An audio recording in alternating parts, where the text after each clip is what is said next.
Hello everyone, welcome back to History 2001, Launching America. In our last video, we discussed the early American Republic, from the end of the American Revolutionary War to the year 1812. The United States, which had just gained its independence from Great Britain, now found itself at war with its former ally and mother country, less than 30 years after its first conflict with the world's most powerful empire. A series of unresolved issues relating to U.S.-Indian relations and American sovereignty on the high seas caused the War of 1812. We will discuss this war and how it changed American society, prompting the so-called Era of Good Feelings. While Congress, at the bidding of President Madison, did not officially declare war on Great Britain until June of 1812, the two nations, arguably, had already been in a de facto state of war for several years. 1807 was the year in which the USS Chesapeake was attacked by the HMS Leopard, with several of Chesapeake's sailors being pressed into the British Navy.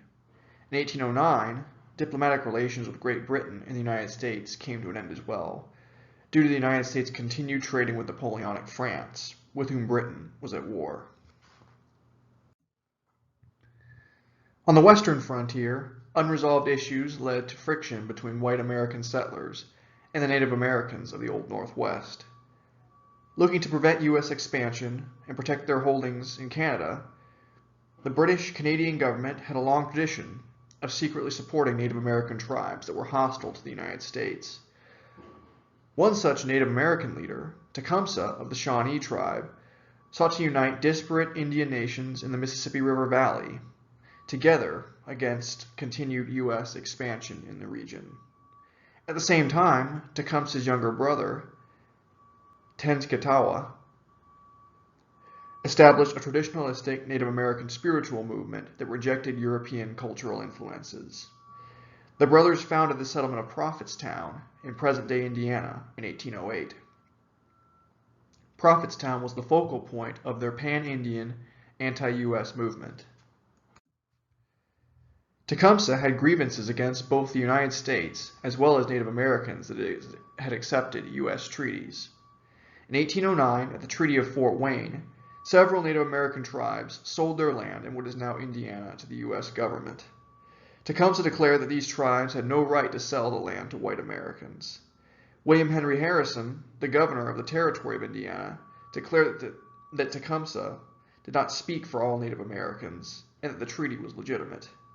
Tecumseh told Harrison that if the treaty was not invalidated, then he would go to war with the United States. British agents in Canada were pleased with this development, but they urged caution on Tecumseh's part. This urging led Tecumseh to travel south, down the Mississippi River, where he hoped to make anti-U.S. alliances with the Native Americans of what is now Alabama and Mississippi. Most of the tribes in this region rejected Tecumseh's alliance overtures, except for the Red Sticks, a faction of the Creek Nation that wanted to live a more traditional way of life. While Tecumseh was away, Governor Harrison and Tenskwatawa faced off at the Battle of Tippecanoe on November 7, 1811. Tecumseh had urged the men not to fight until he had returned, but Harrison used a series of grievances, including horse thefts and the killing of several white settlers, as a pretext to camp right next to Tenskwatawa in Provincetown. On November 7, 1811, Tenskwatawa and his warriors attacked Tippecanoe and Harrison.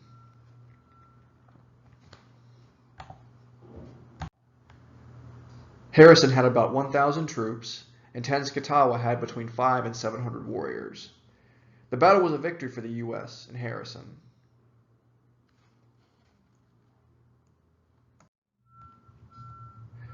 The militia, commanded by Harrison, drove Tenskwatawa and his people from Prophetstown and then burned the settlement to the ground, a common strategy taken by Anglo-Americans in their wars against Native Americans, as we've seen before. The battle was a tactical victory for the U.S., damaging Tenskwatawa's reputation while increasing Harrison's. who would use the fame he had won at this battle to become America's short-lived 9th president. The battle also convinced Tecumseh that his Indian Confederation should be more closely allied with the British, who were looking for allies against the United States. After the initiation of the War of 1812, the United States began its advance on British Canada. Americans on the western frontier had longed to annex Canada, and war with Britain provided the perfect opportunity to seize control of this coveted territory, although Americans on the coast were more concerned about the impressment of sailors and the disrespect that Britain had showed towards U.S. national sovereignty.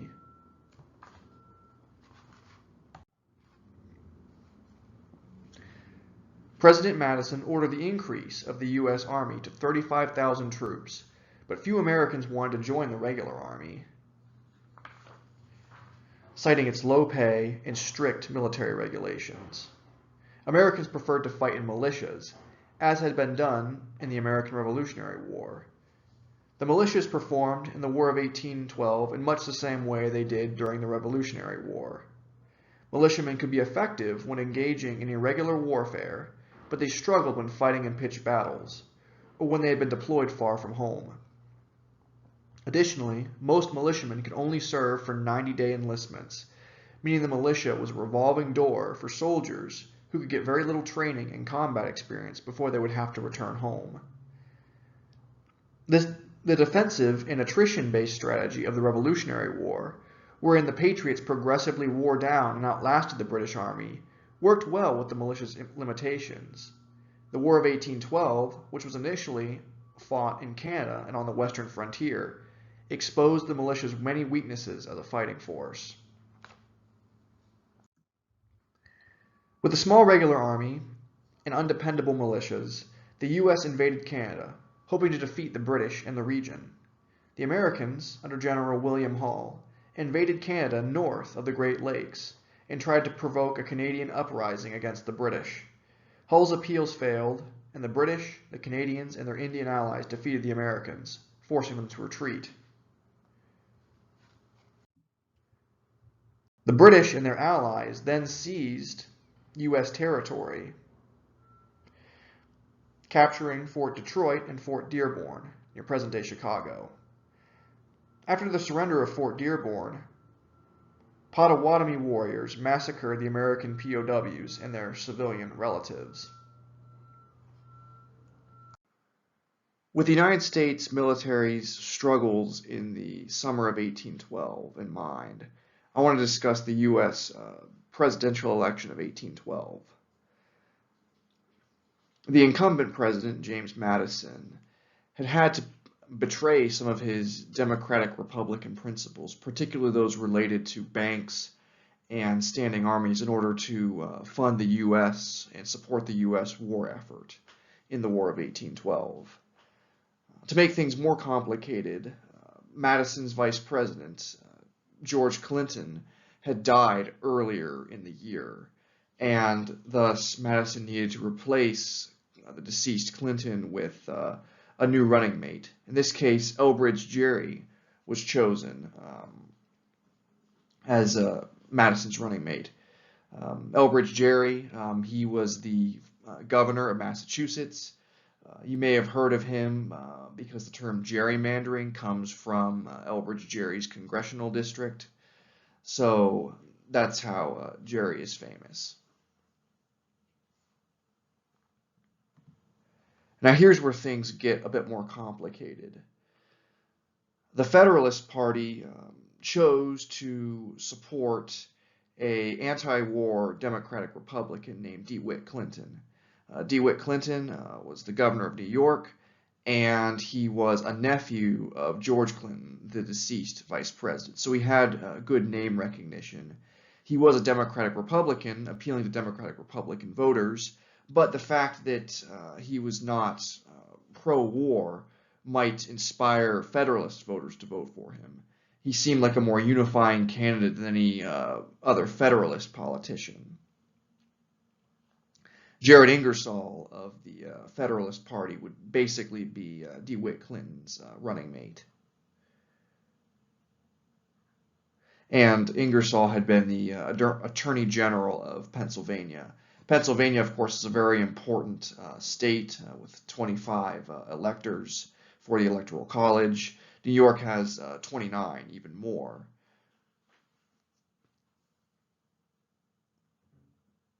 In the election, Madison will win fairly commandingly in the Electoral College and the popular vote as well. He'll win 128 of the Electoral College votes and have 11 states. He'll win 11 states, whereas Clinton will win 7 states. Now, if Clinton had managed to win Pennsylvania, then he would have become the president, but he was not even close to winning Pennsylvania. Madison won Pennsylvania by 25 points. Even with Jared Ingersoll as a running mate, a Pennsylvanian as his running mate, DeWitt Clinton was not able to get Pennsylvania. And it's possible that if Clinton had been elected president, maybe he would have tried to seek peace with Great Britain, and the War of 1812 might have ended sooner. Although I think it's likely that if the War of 1812 had ended sooner, it would have been perhaps more of a defeat for the United States than the kind of inconclusive draw that it was in reality. As far as Madison's presidency goes, both in his first term and in his second term, historians recognize that Madison made some mistakes as president, and that he would have to abandon many of his democratic Republican principles in order to successfully prosecute the War of 1812. But in the end, historians generally rate Madison as being a decent to even an above average president, mainly because he's able to carry the United States through the War of 1812. The U.S. is not defeated in the War of 1812, thanks to the efforts of President James Madison.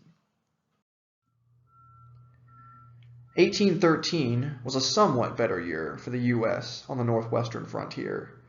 William Henry Harrison, the hero of Tippecanoe, took control of U.S. troops in the region and adopted a more defensive strategy, allowing the British and their indigenous auxiliaries to come to him.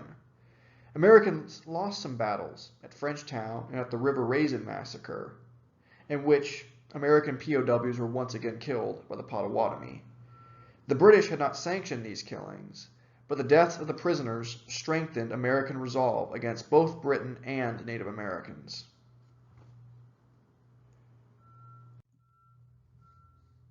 (1813) also saw some important U.S. victories in the Northwest on the Great Lakes. The United States won a naval battle on Lake Erie at Put-in-Bay on September 10, 1813. Captain Oliver H. Perry defeated the British naval presence on Lake Erie, giving control of the lake to the U.S., which forced the British to abandon Detroit. 1 month later, General William Henry Harrison launched another invasion of Canada. On October 5, 1813, Harrison's force attacked the British and their Native American allies, including Tecumseh at the Battle of the Thames. The battle was a massive American victory. The British army was routed, and Tecumseh was killed in the battle. The Battle of the Thames secured the United States' control over the Old Northwest, and it brought Tecumseh's vision of an intertribal anti-U.S. confederation to an end. Although the battle was a victory, General Harrison had to give up his foothold in Canada, as his militiamen's 90-day enlistments were about to expire. Now I want to discuss U.S. military operations in the Niagara region, basically north of New York. There had been fighting in the Niagara region earlier in the war, but the largest campaign by the U.S. in the Niagara region took place in the summer of 1814. The U.S. would invade the Niagara region using both militia and troops from the U.S. Army, the regular army, professional soldiers. And they'll win some victories against the British and Canadian forces, but they're also going to suffer some defeats as well. Ultimately, the U.S. is going to fail to maintain control of the Niagara region for several reasons. One issue, again, is the limitations with the militia and their service periods. Another is the U.S. was struggling with supply issues and logistics, getting enough ammunition and rations to their troops in the Niagara region. Another issue as well is the U.S. had to fight in other parts of um, North America during the Niagara campaign. The British are going to be invading the Chesapeake region. The U.S. is also fighting in the Mississippi River Valley. The fighting in both of those regions is not going especially well. In fact, the fighting in the Mississippi River Valley will actually continue after the War of 1812 is over, because the fighting in the Mississippi River Valley in areas north of what is now St. Louis, Missouri, it's being carried out primarily by Native Americans with some British assistance. So even after the War of 1812 ends, in the Mississippi River Valley, they're going to be fighting as late as 1817. So issues in other theaters of operations will prevent the U.S. from being successful in the Niagara region. And then, last but certainly not least, is the level of Canadian resistance encountered in the Niagara region. Canadian militias came out to defend their homes with British assistance against the U.S. invasion, and people like Laura Secord discovered the U.S. invasion and alerted British forces. And of course, Laura Secord is a very important figure in Canadian history. There are monuments to her, a very important Canadian patriotic and nationalistic figure as well.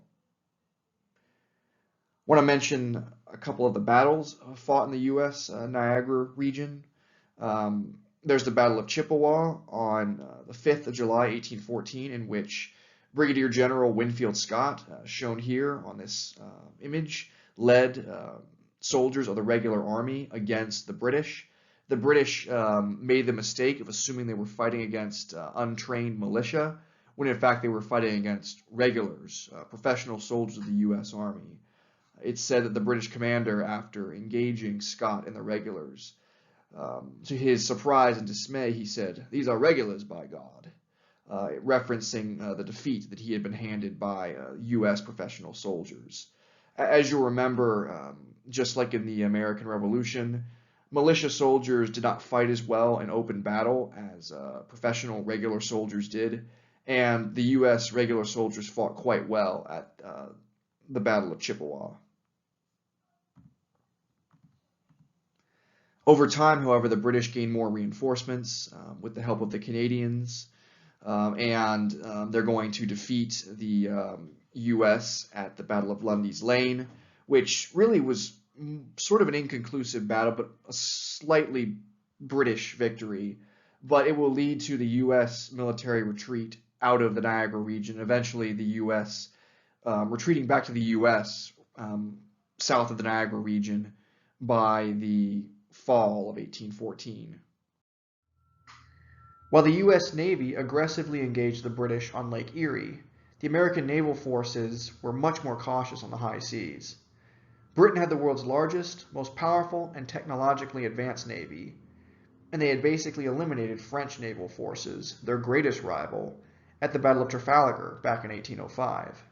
The British destroyed or captured American naval ships, as seen during the battle between the USS Chesapeake and the HMS Shannon, the bloodiest naval battle of the war.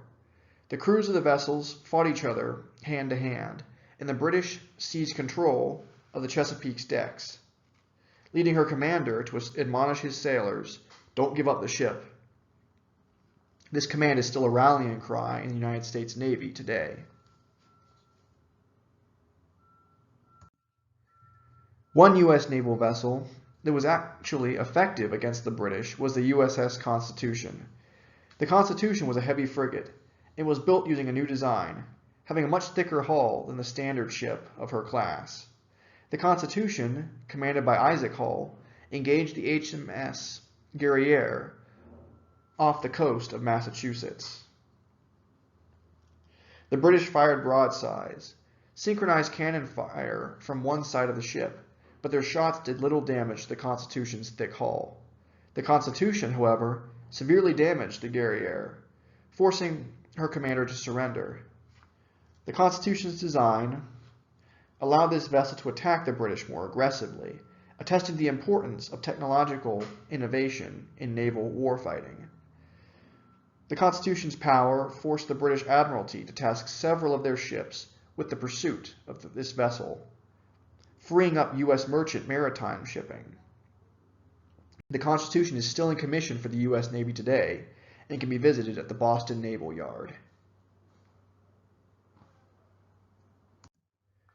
Further to the south, in the lower Mississippi Valley, the British fought against the United States primarily through their indigenous allies. British troops did not arrive in the region in significant numbers until late 1814, and by then, the U.S. had become the dominant military power in the region. The Red Sticks, a faction of the Creek Nation that wanted to return to a more traditionalistic way of life, had been fighting with the lower Creeks, who wanted to live more like white Euro-Americans. The lower Creeks tended to live in low-lying valleys and plains in what is now Alabama and Georgia, while the Red Sticks lived in the foothills and mountains, hence their names. In the south, Spain joined Britain and the Red Sticks in their war against the United States. The U.S. also had far more indigenous allies in the south than it did in the Great Lakes region. Tribes like the Choctaw and the Cherokee both supported the United States, along with the lower Creeks, among others.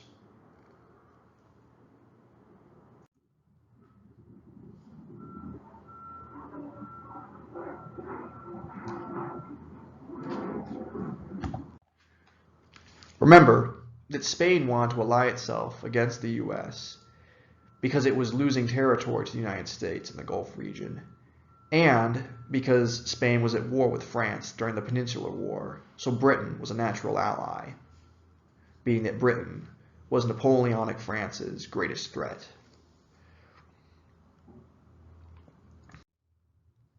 The war in the Gulf South intensified after the Red Sticks attacked Fort Mims, a settlement in southern Alabama. The Red Sticks attacked the settlement, hoping to kill Creeks with mixed European and indigenous ancestry. The Red Sticks also killed between 400 and 500 white settlers who had taken refuge in the fort as well. The Fort Mims Massacre, as it came to be called, inspired thousands of Southern American men to join the militias to fight against both the Red Sticks and the British. One such man who joined a militia in Tennessee was Davy Crockett, the future U.S. Congressman and martyr of the Alamo.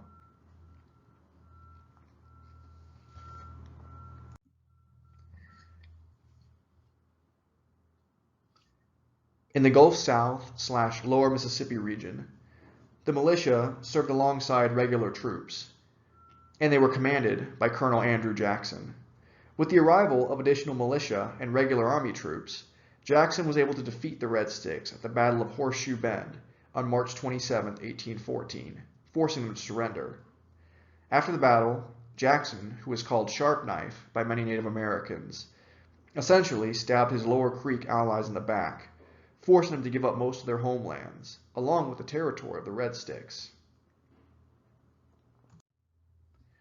At the Treaty of Fort Jackson, signed August 9, 1814, the Creeks signed over about half of the state of Alabama and a good portion of Georgia to the United States. Even though many Native Americans had fought on the U.S. side during the War of 1812, the conflict caused an increase in anti-Indian sentiment among white Americans. With the defeat of the Creeks, Jackson turned his attention south to the Gulf Coast. Jackson invaded Spanish Florida, capturing the city of Pensacola in November of 1814. Americans had long desired to take control of the Gulf Coast east of New Orleans, then called West Florida, and even filibustered in the region in 1810. Although Jackson had the largest military force in the Gulf Coast, after defeating the Spanish, he ultimately ordered a retrograde, a retreat, back to New Orleans in late 1814, primarily due to the short enlistment terms of his militiamen, who made up the bulk of his army.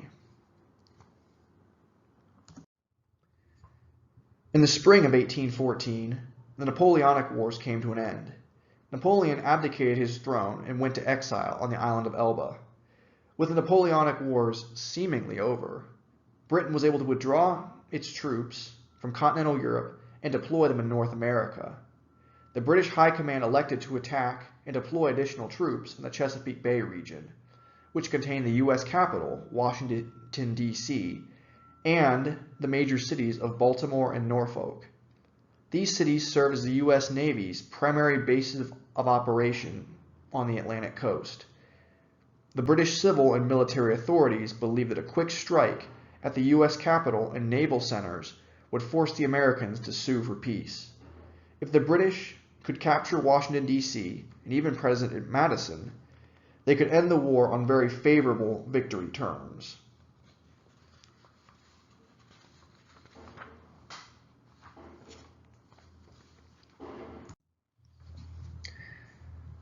The British sailed up the Chesapeake, disembarking in Maryland. The British Army commander, General Robert Ross, faced about 7,000 American militia and sailors. Ross himself had only about 1,500 troops.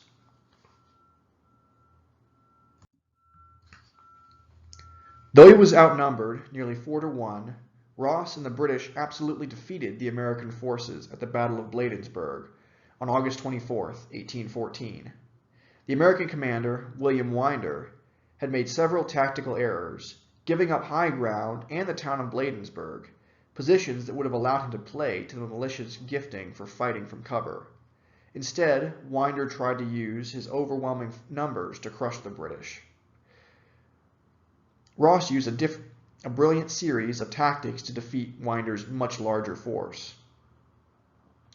Ross attacked the American left, enveloped it, cutting it off from the rest of the army. Without control of its flank, the Americans were unable to defend against Ross and the British, who were able to negate their inferior numbers by enfilading the entire American line. Enfilading is a military term for when one army has control of another army's flank. It can then use its position to fire upon the entire opposing force without them being able to return fire.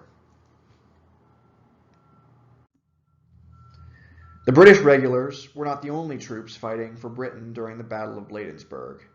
The British had also recruited enslaved African Americans, promising them freedom from themselves and their families if they fled to British lines and agreed to military service. The British formed these escaped slaves into the Colonial Marines Battalion. The Colonial Marines, though they were commanded by white officers, received the same uniforms and pay as the white English Royal Marines. Several thousand African Americans served in the British Army in the War of 1812 due to its promises of freedom. Free black Canadians, many of whom were descendants of escaped slaves, fought against the American invasions in Canada as well. Keep in mind that African slavery was still legal in parts of the British Empire, and slaves of masters in the British Caribbean colonies could not serve in the military unless given permission by their masters. In all, about 4,000 to 5,000 African Americans served in the British Army in the War of 1812, which is about half the number that served for the British military during the American Revolution. This number does not include African Canadians or Afro-Caribbean people who served in the British military during the War of 1812.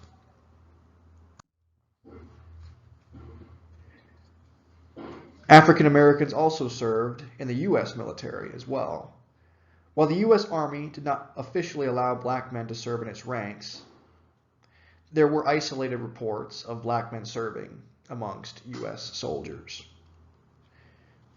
The U.S. Navy continued to allow black men to enlist. It is estimated that 20% of American sailors during the War of 1812 were black. At the Battle of Bladensburg, as the militia retreated in disarray, a detachment of black American sailors who had been deployed on land refused to fall back, sticking to their guns. Free black men from the northern states, as well as Louisiana, formed their own local volunteer Free Men of Color units, which functioned much like militias and were separate from the regular army. With the defeat of the militia at Bladensburg, Washington, D.C. was open to the British. General Ross captured the capital and burned down most of the city, including the White House, the Capitol building, and the U.S. Treasury building. The President and Congress had already fled, but Dolley Madison, the First Lady, remained in the city, gathering her things and her enslaved people. Contrary to popular belief, it was not Dolley Madison who saved the famous Gilbert Stuart portrait of George Washington. The painting was too high for Ms. Madison to reach quickly, so John Suze, the White House's French doorman, and Paul Jennings, a slave, cut down the painting and saved it from being destroyed by the British.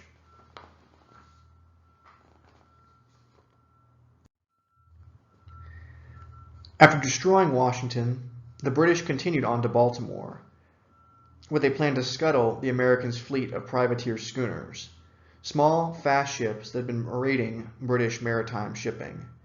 In order to capture Baltimore, the British would have to destroy Fort McHenry, which guarded the charmed city's harbor. It would have prevented the British from sailing directly into the city. At the same time, Ross's army approached Baltimore on land, engaging the militia outside of the city. In this fight, the militia performed better than they had at Bladensburg. They attacked the British with artillery and small arms fire, falling back when necessary. The militia even succeeded in killing General Ross, who fell to a sniper's bullet. With the death of General Ross, the capture of Baltimore became the responsibility of Admiral Alexander Cockburn, the British naval commander. On September 13, 1814, the British opened fire on Fort McHenry, hoping to reduce the redoubt, allowing them to sail into the city. The British shelled the fort for over 25 hours, striking its walls with thousands of cannonballs and rockets. Still, the stalwart Americans refused to surrender or lower their non-standard version of the U.S. flag, the Star-Spangled Banner, which contained 15 stripes and was square. The British Navy's failure to reduce Fort McHenry led Britain to withdraw its forces from the Chesapeake in preparation for an attack on New Orleans, where the last battle of the war would be fought. Before we talk about how the War of 1812 ended, we should discuss how Americans who were not immediately involved in the fighting responded to the conflict. As you remember, the Democratic Republicans generally supported the war against the British, viewing Britain's harassment of American shipping and sailors as a threat to U.S. national sovereignty. The Democratic Republicans also saw the war as an opportunity for territorial expansion, both into British Canada and into Native American lands in the South and Mississippi River Valley. The Federalists, in contrast to the Democratic Republicans, were more likely to oppose the war. The Federalists tended to be Anglophiles, wanting the U.S. to have a positive relationship with their former mother country.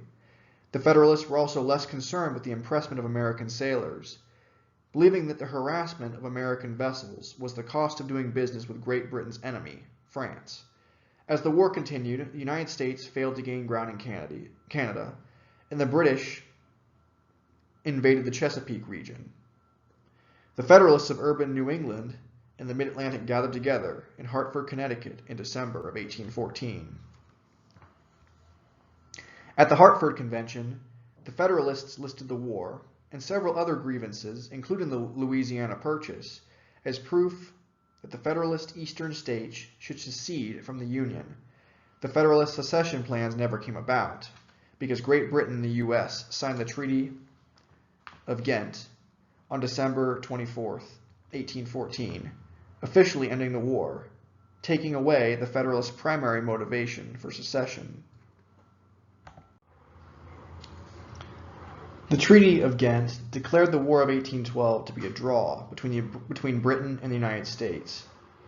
Britain would maintain its borders in Canada, and it would evacuate its troops that had landed in Maine, which was then a part of Massachusetts. Britain would also compensate the United States for the escaped slaves that had fled to the British ranks. By this point, both Britain and the United States wanted the war to end and were willing to accept a status quo antebellum if it meant the fighting would cease.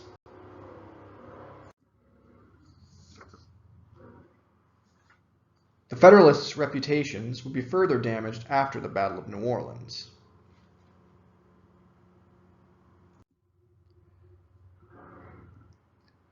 The Battle of New Orleans took place on January 8, 1815. The most famous battle of the War of 1812 happened after the war officially ended. Neither the British forces in America nor the Americans knew that the war had come to a close. Word of the signing of the Treaty of Ghent would not reach the U.S. until February.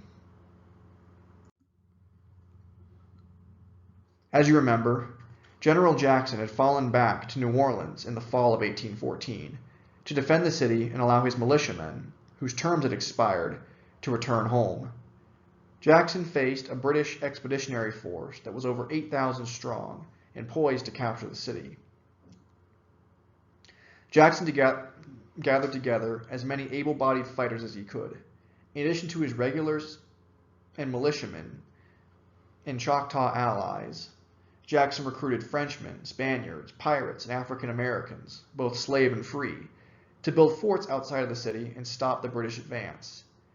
There were even reports of women, primarily sex workers, going out with Jackson's army.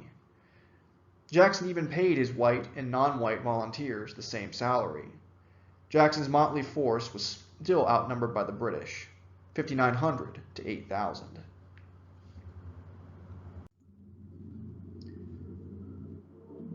The Americans used the region's natural features to their advantage, building their forts on a narrow strip of land that was surrounded by swamps and bayous and bodies of water, forcing the British to advance on their position along a narrow choke point. The British shelled the American forts with artillery, but a thick fog rolled in on the morning of January 8th and obscured Jackson's troops from view, preventing direct fire from the British artillerists. Without proper artillery support, the British force, under General Sir Edwin Pakenham, advanced on the American position, marching slowly across the wet, muddy ground. The American force fired with small arms on the British as they advanced, while also hiding themselves behind their hastily constructed breastworks, some of which were made of cotton bales.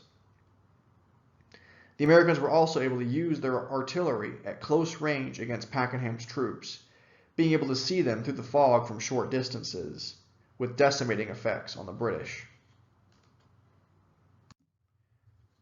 Jackson's outnumbered force fought bravely and forced the British to retreat. The Americans had even killed the British commander, Lord Pakenham. The Battle of New Orleans was a massive victory for the United States, greater than any other they had enjoyed during the actual war. The Americans killed, wounded, or captured over 2,000 British troops, 25% of their force, while losing less than 70 troops themselves. Additionally, the war had transformed Andrew Jackson into a national hero. Jackson would capitalize on this fame and become the 7th president of the United States. The war also produced heroes for the American people, like Andrew Jackson and William Henry Harrison, both of whom would become presidents.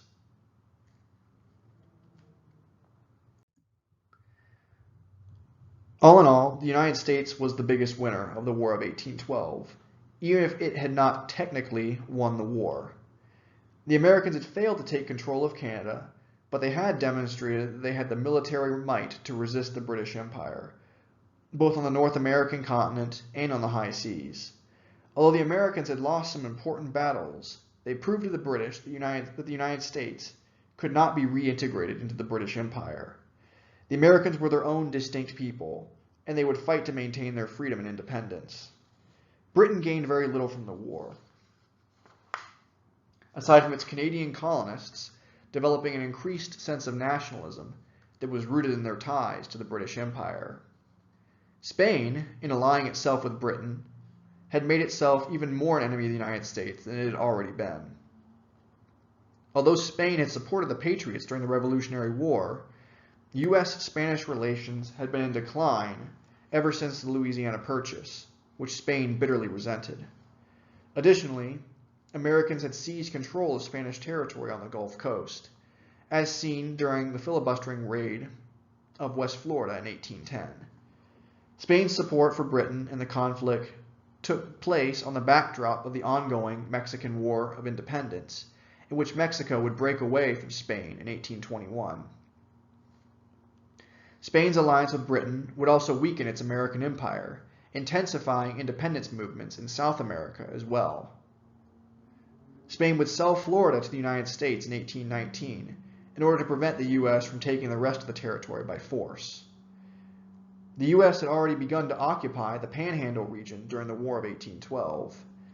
It would continue its occupation during the First Seminole War of 1814 through 1819. By the mid-1800s, the Spanish, who had once been the largest colonial American empire, had lost all of their territorial holdings in the Americas, except for the islands of Cuba and Puerto Rico. Native Americans also lost the War of 1812. In the years following the war, the British government stopped advocating for the interests of Native Americans in the Great Lakes region, fearing that doing so might provoke another war with the increasingly formidable United States. The war also destroyed Tecumseh's dream of a unified pan-tribal Native American resistance to the United States, and Tecumseh himself was killed during the conflict. In the South, the Creek Nation was forced to cede its lands in Alabama and Georgia to the U.S., opening up the region to white American settlement at a higher rate, and the expansion of plantation slavery into the Gulf South. Rather, the increased expansion of plantation slavery, namely through cotton in the Gulf South. The conflict also increased anti-Indian sentiment amongst white Americans, who would force the Choctaw and Cherokee peoples, their former allies, to leave their homes in the southeast for reservations in what is now Oklahoma. The years following the War of 1812 were called the Era of Good Feelings, lasting from about 1815 to 1825. This period of post-war optimism and prosperity bore many similarities to the economic boom the U.S. experienced after World War II. Americans enjoyed an increased sense of patriotism and national feeling. During the period, a new and distinct American culture, distinct from that of Britain, was on the rise. American values of democracy and egalitarianism, at least among white men, increased as well. For example, white Americans stopped bowing to men of higher social standing and instead would shake hands, a gesture of equality. Americans of all classes would also mingle together at parties, in festivals, and election day celebrations, as seen in this image.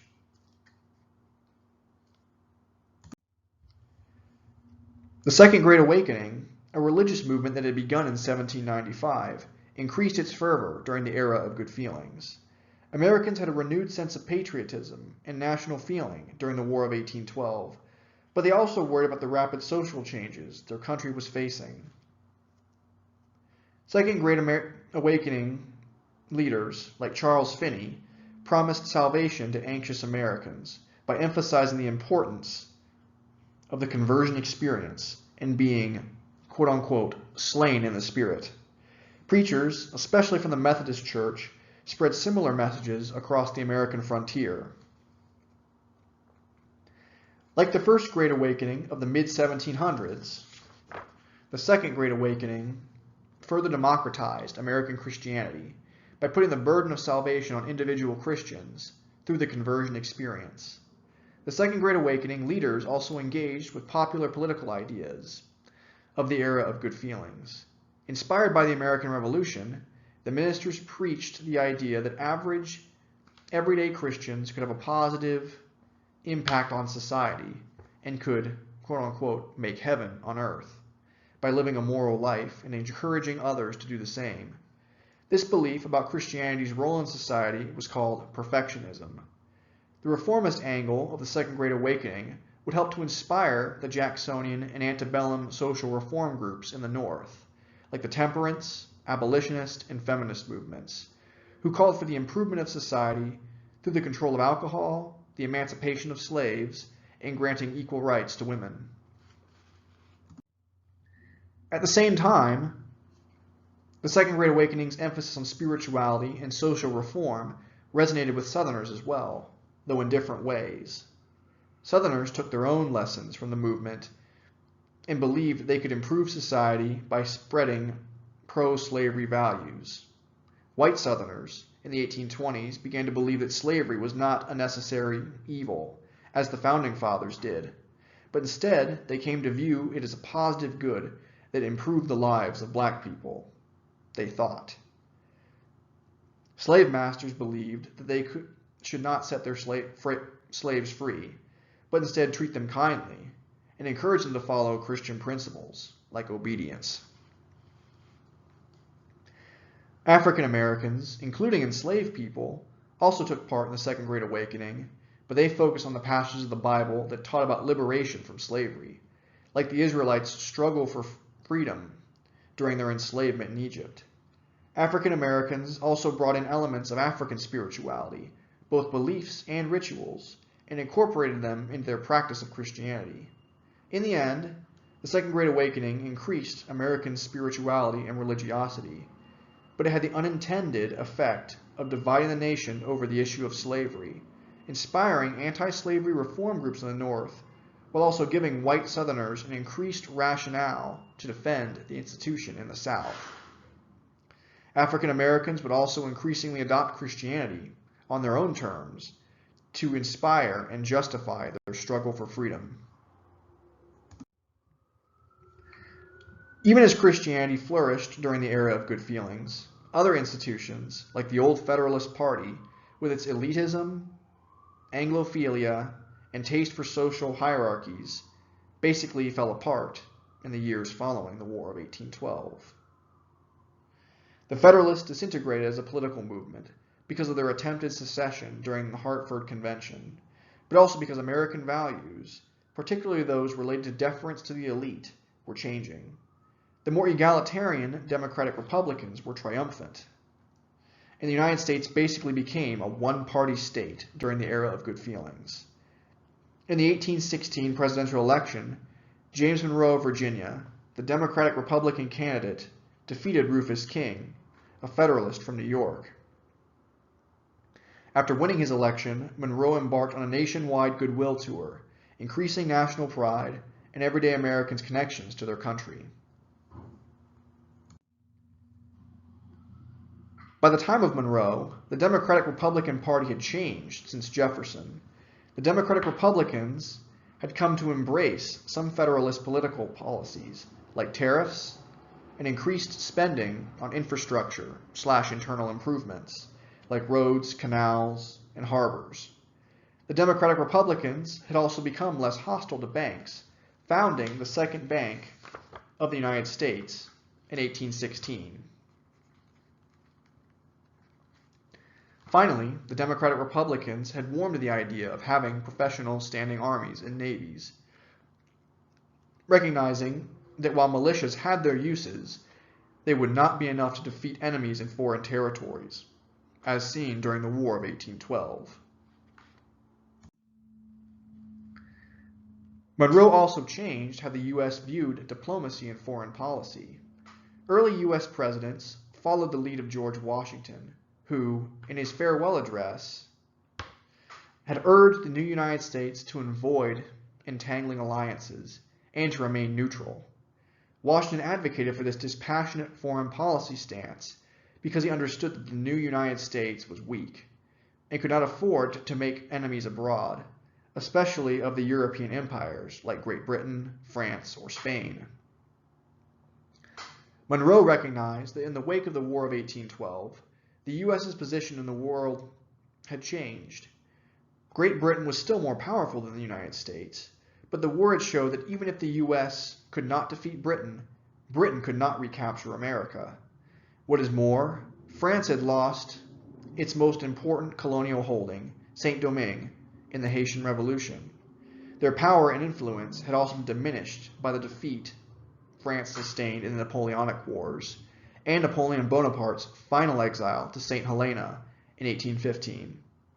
France was not the power that it had been at the time of Washington's presidency. Most importantly, in the 1820s, Spain, which was weaker than both Britain and France, was in the process of losing all of its colonial holdings on the North, Central, and South American mainland. President Monroe wanted to make sure that Spain did not try to retake its lost American empire, so he issued the Monroe Doctrine of 1823. The Monroe Doctrine condemned European colonialism and imperialism in the Americas and declared that the New World should belong to independent nation-states like the U.S. and the emerging Latin American republics. The doctrine also mandated that the U.S. would use both diplomatic pressure and military force to stop European colonizers from trying to rebuild their empires in the Americas. The Monroe Doctrine was a significant departure from the isolationist foreign policy proposed by George Washington. The U.S. was far stronger in the 1820s than it was in the 1790s, and all the European empires were weaker. Interestingly, Britain actually supported the Monroe Doctrine because the British government knew that the U.S. could not take Canada, and the British wanted to keep their European rivals, namely France and Spain, from trying to rebuild their collapsing American colonies. It is also worth noting that while the U.S. was quick to recognize the Criollo-run Latin American republics, the U.S. still refused to recognize Haiti's independence, for fear that doing so might start a slave uprising in the South. The U.S. would not recognize Haiti's independence and sovereignty until 1862, during the Civil War. The American nation was also growing, both over space and time, economically and technologically, during the era of good feelings as well. White settlers flooded into the Gulf South and the Mississippi River Valley, settling in territory that Native Americans had been forced to cede during the war. The nation was growing and its people were on the move. White Americans in the southeast coast moved into the states of Alabama, Mississippi, and Louisiana, and many brought their enslaved people with them, setting up plantations in the Black Belt region of Alabama. The Black Belt had rich black soil, perfect for the growing of cotton. Cotton had become far more profitable in the early 1800s, due primarily to the invention of the cotton gin by Eli Whitney, a Yankee engineer from Massachusetts, in 1793. The cotton gin was a machine that spun a series of combs across raw cotton buds, removing the plant's seeds from the fluffy flour.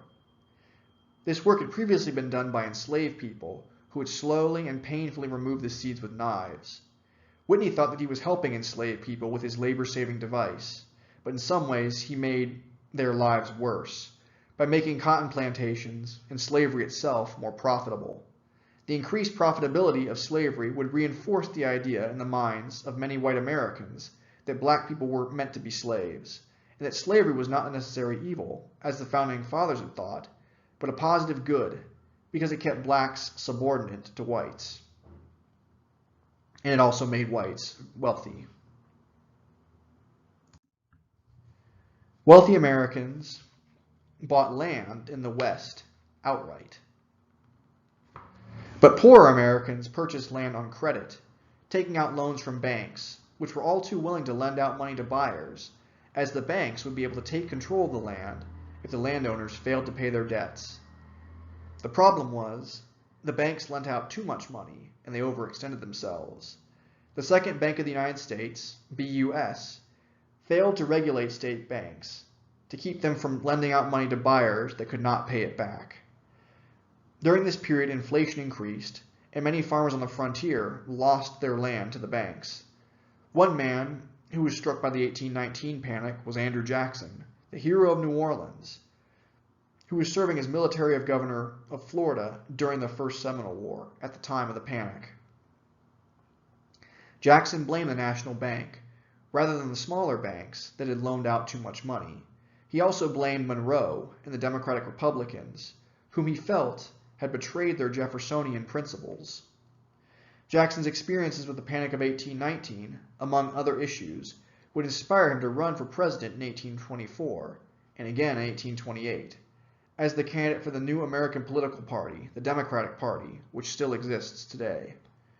We will talk more about Jackson, his life, political career, and legacy in a future video. The Panic of 1819 was not the only thing that threatened to tear the United States apart during the so-called Era of Good Feelings.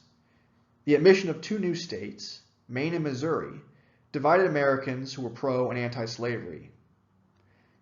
Maine had originally been a part of Massachusetts, but its population increased in the years following the War of 1812, as the U.S. more firmly defined its borders in the region. Southerners opposed the entrance of Maine into the Union, fearing they would become a free state, upsetting the balance of power in Congress. Remember, there were no true political parties in the Era of Good Feelings. Regional interests, frontier or urban, and pro-slavery and anti-slavery determined how people voted. Missouri also wanted to join the Union, and being that that region already had a large enslaved population, its white residents wanted to make sure the state would allow slavery. Northerners, anti-slavery people, did not want Missouri to enter the Union as a slave state, because they feared that if the state of Missouri allowed slaves, then slavery would expand into the rest of the Louisiana Territory. In the end, a compromise was made.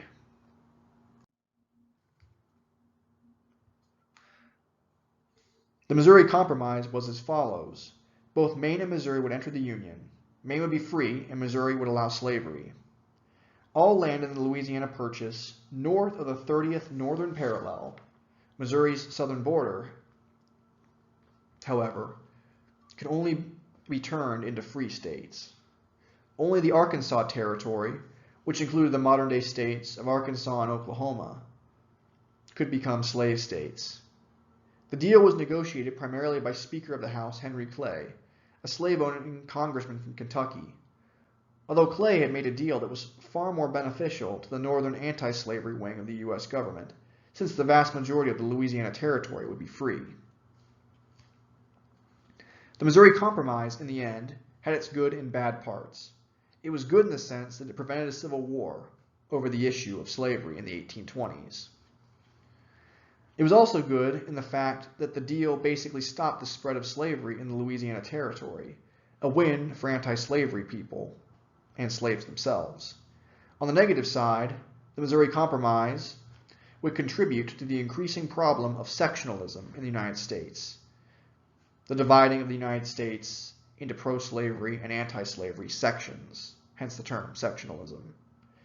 The Missouri Compromise further ensured that the North would be free and the South would be slave. Slavery would not be mixed up throughout the country. Rather, it would be confined to one part of the nation, making the secession of slave states far more possible. While the Missouri Compromise had prevented a civil war, at least temporarily, wise observers recognized the struggle between the pro-slavery South and the anti-slavery North would only get worse in the future. Thomas Jefferson, for example, the former U.S. president, did not celebrate the passage of the Missouri Compromise. Instead, he called it a, quote, firebell in the night, end quote, seeing it as a warning of future conflicts to come. Since we're talking about the Missouri Compromise and American political history during the Era of Good Feelings, I also want to mention briefly the U.S. presidential election of 1820. In the 1820 election, the Federalist Party, which was dying a death, was unable to find candidates due to its unpopularity. In spite of issues that would have really counted against the Democratic Republicans, the Panic of 1819, which happens during James Monroe's presidency. Monroe, of course, is a Democratic Republican. The controversial Missouri Compromise, which many Americans were happy about, others said didn't really solve the issue of slavery. Monroe was not only able to win re-election, but win very commandingly. Monroe and his VP, Daniel Tompkins, will easily cruise to victory in the 1820 election. They're going to get well over 80% of the popular vote, and all but one vote in the Electoral College. One vote is going to be cast for John Quincy Adams, who was not running for president. It was a vote cast by a faithless elector. And the Democratic Republicans, they're going to win all of New England, traditionally a Federalist stronghold. Effectively, with the 1820 presidential election, the U.S. had become a single-party state. But what you're going to see is that the wings of the Democratic Republican Party, various factions within the Democratic Republican Party, they're going to eventually break apart in the early 1820s. So America will really not last for very long as a one-party state. And I should mention that when I say one-party state, I don't mean that the United States of America is a one-party state in the way that, say, a totalitarian dictatorship is a one-party state.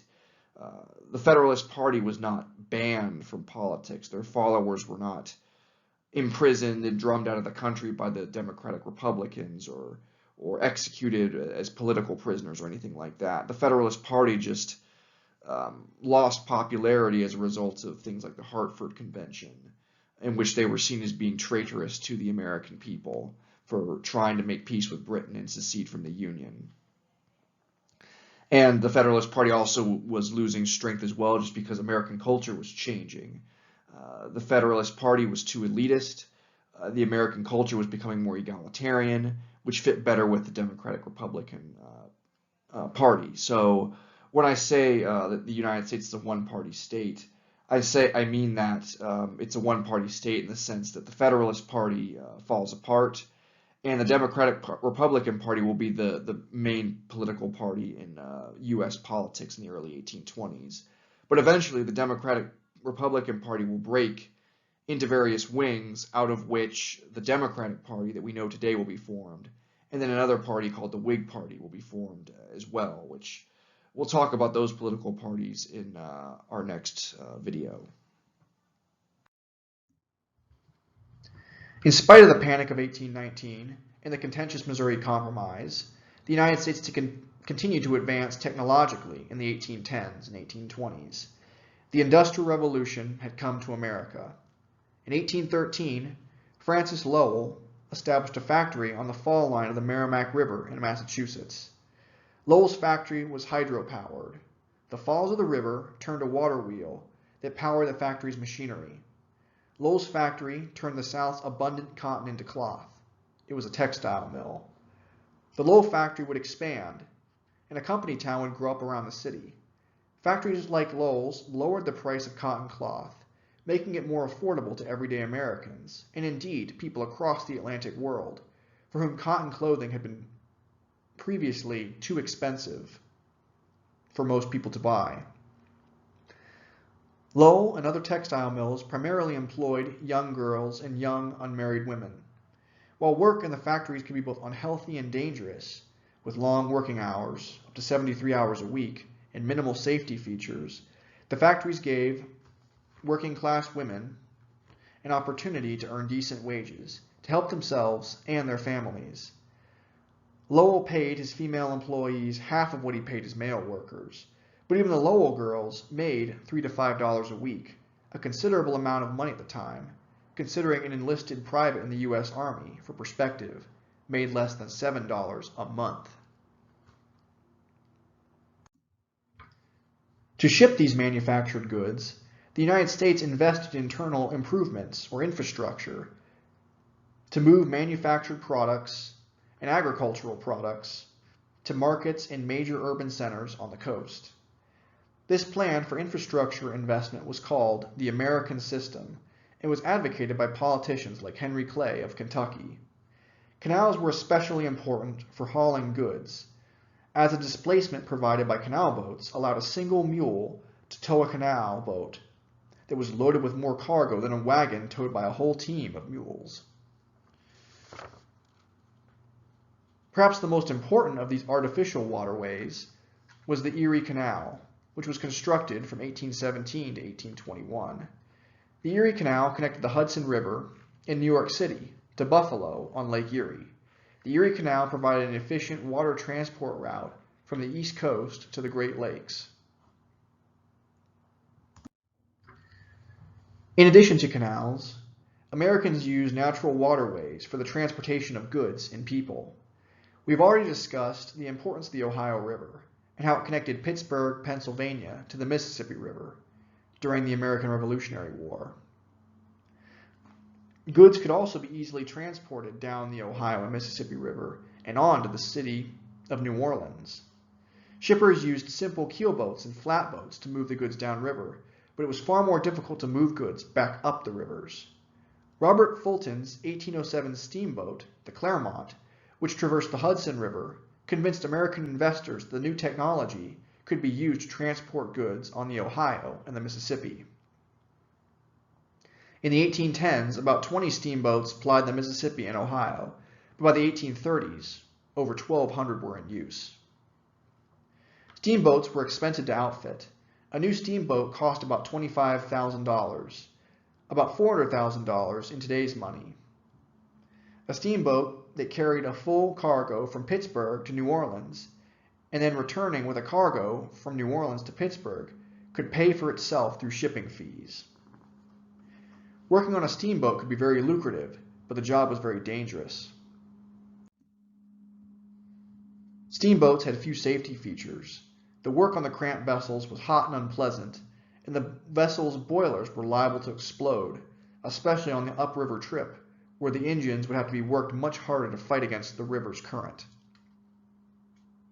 Nonetheless, fearless, enterprising men volunteered to work aboard these vessels. Steamboat work was especially desirable for African American men. Free black men could work aboard these vessels and receive a steady wage, while black male slaves who had been sent to work on the boats by their masters might gain a chance to escape when the vessels were docked in northern ports. Steamboat labor, though dangerous, was also desirable for immigrant men as well, who could use the boat's passage as an opportunity to explore their new homeland. Technology like steamboats and factories, financial institutions like state banks, and internal improvements like canals contributed to the massive economic growth the United States witnessed after the War of 1812, during the era of good feelings. As was the case with the War of 1812, the era of good feelings had its winners and losers. The winners of the era of good feelings were Americans who successfully adapted to the United States' rapidly growing and industrializing capitalistic market economy. Entrepreneurs who made good investments in technology, farmers and plantation owners who bought land in the West and paid off their debts, and banks that loaned money out to the right people all profited during this period. The losers were people who failed to adapt to the changing economy, either because they made poor investments, land that did not pay off, a steamboat that blew up, etc., or other things. Losers were also people who were not allowed to profit in this economy, black slaves who were denied the fruits of their labor, or Native Americans who had been forced to give up their land as a result of the War of 1812. So, the era of good feelings, just like the War of 1812, offered benefits for some, but it presented difficulties for others.